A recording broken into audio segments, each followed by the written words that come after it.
Uhali gani mwanamichezo, karibu nikuletee historia ya Kylian Mbappe. Unaambia kwamba Kylian Mbappe ni mmoja wa wachezaji walioandika historia kubwa zaidi katika mashindano ya kombe la dunia tangu aanze kushiriki mwaka 2018.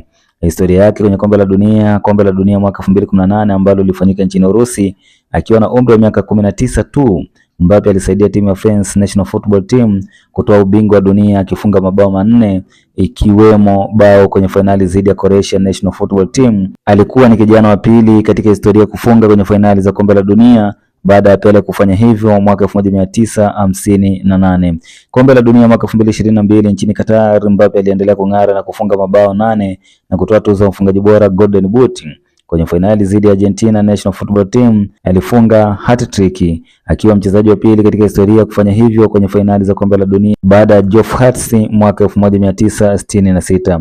Unaambia kwamba rekodi alizoweka Mbappe katika kombe la dunia ni nyingi. Mojawapo ni kwamba amekuwa mchezaji wa pili kijana kufunga kwenye fainali za kombe la dunia baada ya Pele, na ndiye mchezaji mwenye mabao mengi zaidi kwenye mechi za fainali ya kombe la dunia, mabao manne katika fainali mbili za mwaka 2018 na mwaka 2022. Pia amekuwa mchezaji wa pili katika historia kufunga hat-trick kwenye fainali za kombe la dunia.